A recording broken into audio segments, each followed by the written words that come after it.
Alessandro Luiz Oliveira Azzoni é natural de São Paulo, é bacharel em Ciências Econômicas, bacharel em Direito e especialista em Direito Ambiental, com atuação nas áreas do Direito Civil, Trabalhista e Tributário. É responsável pela área comercial, desenvolvendo as diversas soluções empresariais, além de coordenador da equipe especial de apoio e desenvolvimento de parcerias e professor de ensino superior.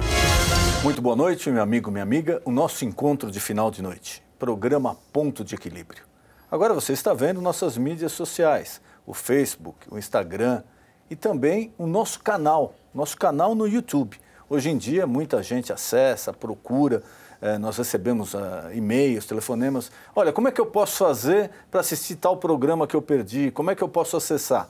Basta você acessar agora, o que está aparecendo aí na sua tela, nosso canal no YouTube. Lá você encontra todos os programas já veiculados. O programa é sempre feito pensando em você. E nessa noite é com imenso prazer que recebemos Alessandro Azzoni. Ele é advogado ambiental. Doutor Azzoni, obrigado por ter aceito o nosso convite. Um prazer recebê-lo aqui. É um prazer estar com vocês e com os telespectadores. Muito obrigado. Direito ambiental, né?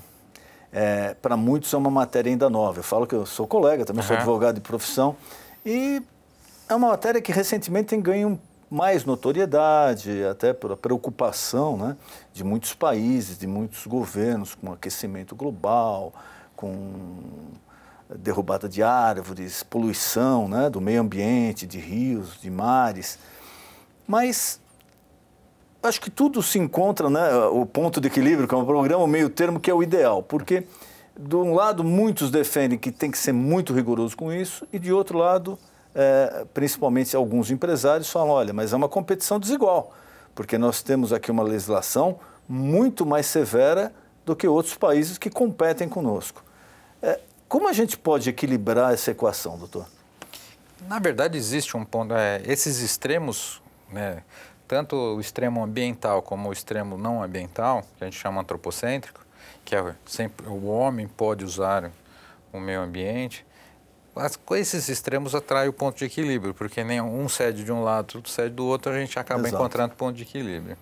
As empresas já começaram a adotar esse ponto de equilíbrio quando ela consegue desenvolver o desenvolvimento sustentável. É onde ela tem o econômico, são três esferas, né, que elas se encontram, né, a intersecção dessas esferas, né, do econômico, do ambiental e do social. Então você consegue achar seu ponto de equilíbrio. A nossa legislação, ela realmente é forte, ela não é uma legislação fraca. Mas nós temos que pensar o seguinte,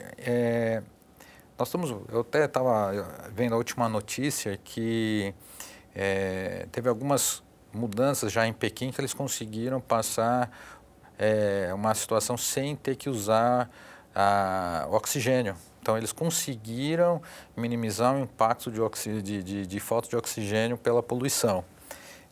Que lá, desculpe, é um problema seríssimo, né? Então, por quê? Porque naquele momento a China ela tinha um problema de uma população muito grande, ela precisava fazer um desenvolvimento socioeconômico e para isso tinha que trazer investimento. Qual foi a contrapartida? O governo local dava a seguinte função para as empresas, para as indústrias. Você vai trazer desenvolvimento socioeconômico para a região? Vou. Então pode se instalar. Não se preocupou com as questões ambientais. Não tinha muito critério quanto a isso. Inclusive fotos que a gente vê, né? Indústrias jogando água poluída direto no rio, sem nenhum tratamento, no mar. Exatamente. A chaminé soltando era um absurdo. Fumaça, muitas vezes até de elementos cancerígenos, né? Sem preocupação com a população. Qual que era a ideia? Eu trazer uma riqueza para aquela região. Então teve regiões que se desenvolveram, hoje são grandes centros industriais maravilhosos, só que eles perceberam que eles tiveram uma contrapartida. A degradação do meio ambiente. Aí eles tiveram que correr atrás. Diferente de nós, eles tiveram uma ação mais ativa. O governo entrou e falou, nós vamos ter que fazer, as empresas adotaram as políticas e conseguiram recuperar. Então, teve muitas áreas que estavam completamente degradadas, eles conseguiram recuperar. É que eu falo assim, basta vontade e você consegue o êxito. Então, eles perceberam que não adianta só você fazer o desenvolvimento. se você perde o básico. O meio ambiente hoje, a gente acaba até, questão jurídica, a nossa Constituição ela acabou abarcando o direito ambiental como um segmento de direito à vida. A principal tutela da Constituição é garantir a vida, eu preciso de um meio ambiente... Para a vida existir. Né? Exatamente, qualificado, sadio. Para quê? Para que a gente consiga sobreviver. Então, realmente, a nossa legislação é pesada, inclusive até... estão se discutindo muito sobre flexibilizações nas fiscalizações. Essa questão eu acho ainda, como jurista, né, a gente como advogado, a gente fica muito preocupado porque a gente sabe que tem mais 2 entes que fazem essa função, o Ministério Público Federal e Estadual, que fazem a proteção.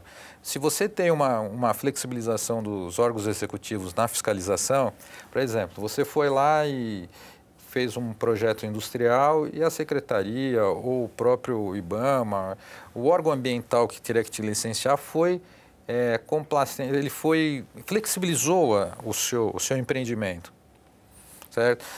O que vai acontecer? Se infringir a legislação vigente, tanto a legislação de crimes ambientais como a própria Constituição, o Ministério Público vai ter que entrar pedindo essa tutela. E aí você, como empresário, você vai se sentir mais uma vez lesado porque o poder público te deu concessão. Exato. A reclamação de muitos empresários é exatamente essa. Primeiro que não é uma coisa assim clara, né? Não é passado, olha, você tem que seguir esses tópicos aqui, você tem que cumprir esses requisitos aqui. Ok, você cumpriu, está feito. A reclamação de muitos empresários, e aí... eu sou obrigado a concordar, porque são pessoas que geram emprego, que pagam tributos, que querem produzir, que querem trabalhar, querem fazer o país crescer. Às vezes a pessoa fala, olha, eu fui lá, gastei uma fortuna e de repente veio uma intimação do Ministério Público, ou estadual, ou federal, que além de tudo que eu já tinha feito, eu tinha que fazer mais tal coisa, aquilo não estava no meu orçamento e que sem aquilo eu não vou poder funcionar. Não existe também um pouco de falta de clareza no quais são os procedimentos que realmente tem que se adotar? Existe. Como você falou, a legislação ela é muito nova em questão. Nós tivemos um capítulo na Constituição de 88, que foi o artigo 225. Então, nós falamos assim de uma legislação constitucional, uma proteção constitucional, começou em 88. Então, nós podemos dizer que ela é nova. Dali se derivou várias legislações, tanto federal, estadual e municipal, de proteção. Então, você acaba tendo uma estabilidade realmente jurídica. O que eu fico muito preocupado é que, assim, todo órgão executivo, ele tem seus técnicos. Os seus técnicos têm as suas formações, mas o critério é muito subjetivo. Subjetivo porque depende da interpretação do agente que está fiscalizando. Ele pode vir entender que a sua poda de árvore foi drástica, mas para uma outra senhora, ele vai achar que ela foi normal. Então, a penalização não são idênticas. É uma questão até que eu discuto muito dentro da questão da Secretaria do Verde, aqui como conselheiro do meu Conselho do Meio Ambiente, é a valoração da multa. É como você deixa na mão de um agente uma tipificação de crime tão grave, né? Então, você pode, às vezes, ter uma mão muito pesada para um e muito leve para outro. Você inviabiliza, às vezes, a atividade de um. Exatamente. Cometeu, errou, ok, tem que ser penalizado. Mas não adianta você, para um pequeno comerciante, de repente você vai pôr uma multa lá de 100 mil, 200 mil, 300 mil reais, inviabilizou, ele não vai mais trabalhar e não vai pagar multa também. Mesmo o dono um proprietário de uma residência que tem uma árvore de repente, ele tem uma multa de 10 mil que é inviável para o orçamento dele pagar uma multa de 10 mil, não vai. E o objeto da penalização ambiental, ela é mais educativa, para você ter a educação de não fazê-lo e saber respeitar. E quando você faz com intenção, que é o nosso dolo, aí você é penalizado. Mas quando você não tem essa intenção, não tem por que você ter uma mão tão pesada. E a mesma coisa, quando o industrial ou o comerciante vai fazer uma licença de funcionamento, uma licença de operação, o técnico que eu já tive várias situações que um técnico analisava de um jeito, o outro analisava de outro e o outro analisava do outro. O mesmo processo eu tive 3 interpretações. Então, na hora que você vai a campo, aí vem o Ministério Público e realmente autua. Por isso que eu estou falando que essas discussões no governo federal de flexibilizar a fiscalização do IBAMA junto com as secretarias de Estado, isso vai criar mais problema ainda, porque ela vai deixar passar situações. Exato. E o Ministério Público vem muito mais pesado. Vai vir pesado contra isso. Vai vir muito mais pesado. E aí você não tem nem aquele argumento, olha, mas eu cumpri, né? Não, mas isso é muito brando. Eu falo isso que eu participei de um processo que realmente me causou espécie. Aí eu tenho que dizer, realmente, eu fiquei imaginando, como é que uma pessoa que não tem recurso para um advogado ou para um acompanhamento processual vai sobreviver a isso? A pessoa foi lá, fez tudo que a prefeitura pediu, fez tudo que foi exigido. Aí veio o Ministério Público com uma outra exigência. Ele falou, tá bom, então, olha, eu fazendo isso daqui, acabou, aí tá tudo ok. Mas qual foi a resposta para o meu espanto? Não, primeiro você faça isso, depois eu vou ver se tem mais alguma coisa. Quer dizer, aí você vive na corda bamba. Como é que você vai ter um orçamento para uma coisa que você vai gastar o que pode, o que não pode, depois vai... Não, mas olha, tem mais coisa. E na terceira reunião, eu falei, bom, mas então isso aqui encerra o assunto? Não, vai depender de uma outra vistoria. Quer dizer, aí é muito subjetivo, aí não dá para trabalhar. A subjetividade nesse setor é muito grande.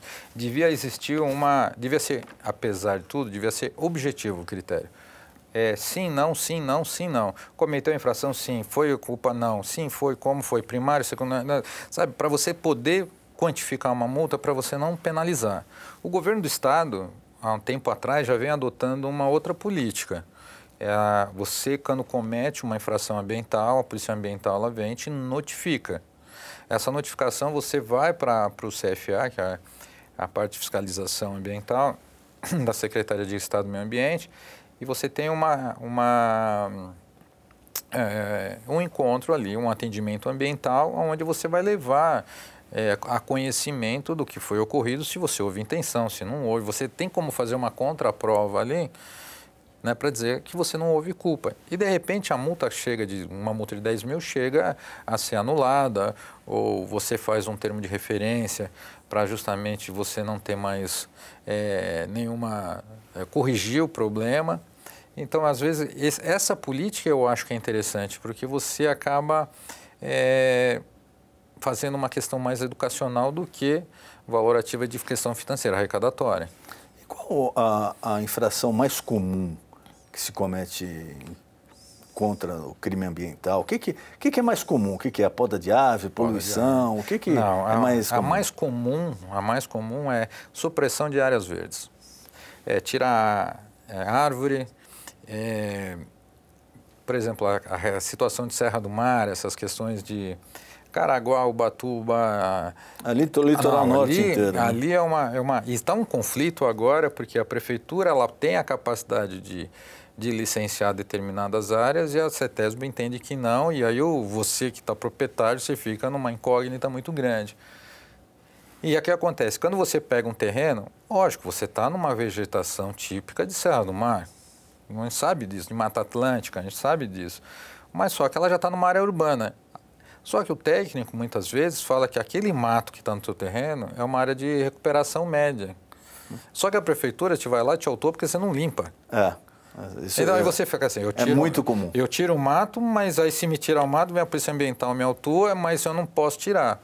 Então você fica numa situação em conflito. Então o mais comum é a pessoa comprar uma área, um condomínio fechado, começar a construir e esquecer de pedir uma autorização, porque tinha uma árvore, tinha algumas coisas. Então ela acaba fazendo uma construção, ela acaba removendo 2, 3 árvores e isso é uma infração ambiental.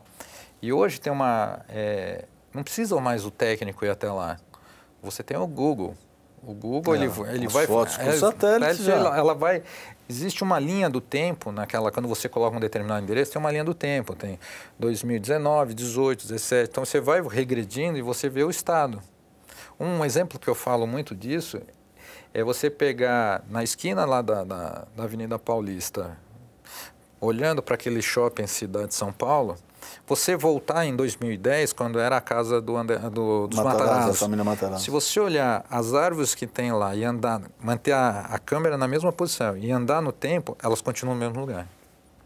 Não saiu nenhuma. Isso é possível ver? Desde quando, mais ou menos, tem isso? Depende assim. O Google ele passa O carro do Google vai passando, vai fotografando, e cada vez que ele vai fotografando, ele vai atualizando. Então, e ele mantém a série histórica. Então dá para se ver de anos atrás como era e como está agora. Dá. Às vezes o que acontece? Numa determinada rua, se você andar um pouquinho mais, ele tem, aonde ele bateu a foto tem mais inserções. Se você ficar, então às vezes dá uma andadinha um pouquinho mais para frente, um pouquinho mais para trás, porque aí você consegue. De repente tem um ponto que só tem uma foto, mas se você for 1 metrinho mais para frente, 2 metrinhos mais para frente, você consegue ver. E aí o que acontece? Você tirou uma árvore, tirou alguma coisa, você pode ser autuado por uma questão de um Google. Então, o mais comum é uma retirada de uma árvore. Vem essa prova. Né? E até falando aí, o senhor comentou e é verdade. A árvore, a poda da árvore. Aqui em São Paulo, nesse verão, até agora parece que já 740 ou 780 árvores caíram. E provocando danos enormes, né? Patrimoniais, chegou até a matar pessoas, etc. E uma reclamação que o pessoal fala é isso: olha, eu tenho medo, eu não posso mais podar a árvore, porque a prefeitura me multa, o Ministério Público me multa. Então, eu já cheguei a presenciar aqui em ruas, o pessoal pendurou uma bandeirinha na árvore escrito "Estou caindo". Então, da rua você vê uma árvore com a bandeira escrita ali "Estou caindo". Qual o procedimento correto aí para a pessoa que está se sentindo ameaçada por essa árvore que está para cair? Ela já pediu providência da prefeitura, ninguém tomou, já ligou para o corpo de bombeiro, ninguém tomou. O que é melhor essa pessoa fazer? O mais rápido é o bombeiro. O bombeiro realmente ele é o único que pode tirar uma árvore sem qualquer... Bastou ele ter a certeza do risco, ele faz a remoção dela automático. Mas ele tem que ter a certeza de que ela está em risco iminente de queda. O bombeiro é o único que ele pode cortar a árvore sem ter qualquer infração ambiental, porque ele tem que preservar a vida, ele tem que fazer esse... Ele é o mais, numa situação de emergência, que você vê que a árvore realmente ela está com risco imenente, o bombeiro vai lá e retira. Tá? Então, a melhor opção seria, se você já tentou a prefeitura, não conseguiu, e realmente a árvore pode causar um risco à sua vida, ao seu patrimônio, então ligue diretamente aos bombeiros, eles vão avaliar, né? Vão passar lá, vão avaliar se é isso mesmo, se for o caso, vão proceder ao corte ou à poda da árvore. Né? Quando eles percebem que o risco é iminente de queda, eles retiram justamente para evitar um risco futuro. É o caminho mais rápido. Por que demora tanto na prefeitura? Porque, assim, os prefeitos regionais é que abrem um processo, cada vez que você liga para a prefeitura para pedir, abre-se um processo e o prefeito regional é responsável por aquela retirada. Então, se o Ministério Público um dia questionar a autorização, quem responde é o prefeito regional. Aí, realmente... Aí o que acontece? O processo tem que ter provas. Então, ele quer seguir todo o protocolo para não correr risco. Exatamente, ele não vai ser penalizado. Então, o que acontece? Vai o agrônomo, analisa, vai o segundo agrônomo, fazem pareceres, eles estudam, não tem, o risco tem que ser muito iminente, e é por isso que o processo demora, porque você imagina o número de árvores que nós temos e o número de agentes que nós temos também, então diminuiu muito. Então, o processo é lento, porque você tem que ter um risco judicial também de você retirar uma árvore e correr o risco, o próprio prefeito regional. Mas tem uma situação que é o seguinte: você pode fazer a poda da sua árvore? Pode. Você pode, desde que você não tire mais do que 25% da copa da árvore. Certo, mas isso é dentro da sua propriedade? Fora da propriedade também. Também. Por exemplo, se eu tenho uma árvore em frente à minha casa, eu posso fazer poda dessa árvore desde que não atinja 25% do total. Aí você vai falar, como que eu vou fazer prova? Tira uma foto antes com data, tira a foto do que você cortou com foto e o antes e o depois. Fala, não, eu tirei 25%. O ideal é você pedir para alguém, até a prefeitura ela estava flexibilizando isso como se um engenheiro agrônomo desse um atestado. Mas é bom, sabe, porque você tem a prova. Eu tinha a minha árvore desse jeito, tirei tanto, então os galhos estão aqui, como ela ficou no... Então você tem uma prova, se alguém vier questionar, você tem como provar que você só retirou 25%. Nós tivemos um caso aqui, na esquina da emissora aqui, é uma coisa de uns 2, 3 anos atrás, muita gente reclamando. Quando a gente passava com chuva, a gente via que a árvore já estava oca, estava com problema, acho que de cupim, e etc. Bom, se tentou a prefeitura, os comerciantes da região ligaram, as pessoas aqui ligaram, nada aconteceu, até o dia que a árvore caiu. E caiu em cima de uma panificadora aqui na esquina, graças a Deus, ali não pegou ninguém na hora, mas tinha gente muito próxima. Quer dizer, a morosidade do serviço público para isso é impressionante. Aí tem uma outra coisa, por exemplo, essas árvores muito grandes, elas não podem ser podadas. O bombeiro pode até vir, aqui no caso daqui, ele poderia até ter vindo. Só que para isso, como ela está perto da rede de fios, ele tem que fazer uma solicitação para fazer o desligamento da força. Então, a nossa região, quer dizer, a parte urbana, ela tem um monte de interligação. Se é uma árvore pequena, o bombeiro vem, corta, não tem problema nenhum. Mas quando ela já está acima dos fios, você concorda que se ele cortar e ela vier a cair, pode romper fio, ter dano elétrico? É perigoso. É perigoso. É perigoso. Então, ele tem que fazer uma ação conjunta com a própria... agora não é mais Eletroplan, agora é Enel, né? Agora é Enel, né? Com a Enel, para que eles venham, desliguem a força daquele ramal para que se faça a poda e não dê problema. E o bombeiro também não corra risco ninguém de um choque elétrico. Uma outra reclamação é exatamente essa, porque eles falam que para se realizar a poda de uma árvore próxima à fiação, só quem pode realizar é a companhia encarregada, a concessionária, aqui em São Paulo, no caso, a Enel. Só ela pode fazer. E diz que essa poda foi feita de uma maneira errada. Foi.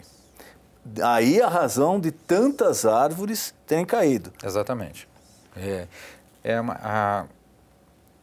Quando eu fiz uma substituição de uma árvore na minha casa, eu tinha um ficus, o CASAB deu a ordem de extinção do ficus, porque ele destrói muito a questão do sistema, ele busca água, então ele acaba estourando esgoto, e tinha uma questão da mosca branca também. Aí eu fiz a substituição, colocaram um IP. E gozado que o meu IP, quando eles plantaram, ele tinha um galinho pequeno para dentro da casa e todo o lado dele voltado para a rua. Então ventava lá, passou-se o tempo, ela cresceu um pouquinho, e eu reparei que esse lado não cresceu mais, esse adensou. O que quer dizer isso? A própria natureza buscou o equilíbrio de manter ela fixada no chão. Ela parou de crescer, ela podia ter continuado crescendo desse lado, e o outro crescendo também não. Ela parou de crescer um lado, ela cresceu esse. Na hora que ela equilibrou, ela cresceu junto. Eu fui acompanhando, eu falei, nossa, como é inteligente a natureza. E a mesma coisa, quando nós temos uma árvore na frente de uma casa ou na frente de um prédio, a primeira coisa que eles fazem é cortar o galho que vai para frente do prédio.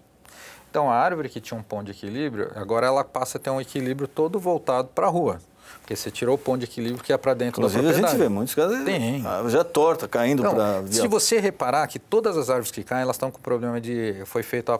não foi feita a poda de equilíbrio. E umas até, depois que eu li sobre isso, eu comecei a prestar atenção na rua, principalmente onde passa a fiação, parece que eles fazem um buraco no meio, fica um estilingue. Né? Eles abrem um buraco só para passar o fio e a árvore é dividida. Aí o que acontece? Fica o estilingue. Aí esse galho começa a entrar dentro de um prédio, aí ele corta. Ela fica assim.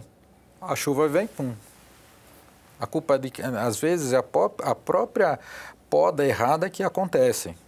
É a famosa poda de equilíbrio. Então, toda vez que você faz Por isso que o agrônomo vai acompanhando uma poda da prefeitura, porque ele tem que ir acompanhando os técnicos para ver se ele vai fazer a poda de equilíbrio, para ela não ter um risco de queda. Então, você tem que fazer ela todinha para que ela não fique tendenciosa. Mas se você reparar, as grandes árvores hoje, a grande parte dela está cortada, que vai para dentro das propriedades, ela está com um corte já numa das laterais que evita da entrada do galho para os prédios, para as áreas da casa. Eu acho que o que gera mais reclamação, né? Exatamente. Então, ela fica voltada da calçada para a rua. Aí vem a Enel e corta o meio para proteger os fios. A tendência é que os galhos maiores fiquem voltados para a rua. É uma questão de gravidade. O vento vem, puxa ela para onde? Para o lado mais fraco. Ela vai ter todo o lado dela jogado e ela acaba rompendo a raiz. E a segunda modalidade que causa mais problema? Resíduos, depósito de resíduos sólidos, a pessoa descartando de forma irregular. Isso é um absurdo, né? O que a gente vê aí nós tivemos infelizmente agora, né? Recentemente aqui na cidade de São Paulo, um caos aí, né? De 9 horas de chuva, mas o que a gente viu, né? Eu acho até gozado. Como é que uma pessoa joga um sofá num rio? Não, mas um sofá num rio, quer dizer, não tem nem o que falar, né? Não digo nem que isso seria uma questão de educação, é uma questão de volta para você. Volta, lógico. Volta. Porque não adianta a gente, eu até falei muito tempo atrás, eu falei, não adianta a Sabesp tentar sanear o sistema, despoluir os rios, não adianta a gente fazer sistema de coleta de lixo reciclável, não adianta a gente fazer a operação catar-bagulho, não adianta se você vai lá e joga teu lixo pela janela, você vai fazer um descarte regular. A pessoa, o que mais tem na cidade de São Paulo hoje, por exemplo, e eu acho que a maioria das cidades, é a pessoa que contrata uma pessoa para levar um entulho e joga no meio da rua. Exato. Joga literalmente no meio da rua. Tirou da frente da pessoa, ela não quer mais saber. Agora, é a falta de critério, né? Da onde vai se despejar isso daí, de que forma. Eu vi agora também, recentemente, pessoal jogando o saco de lixo, que era aquele lixo doméstico, direto no rio, da janela da casa para o rio. E aquilo vai para uma...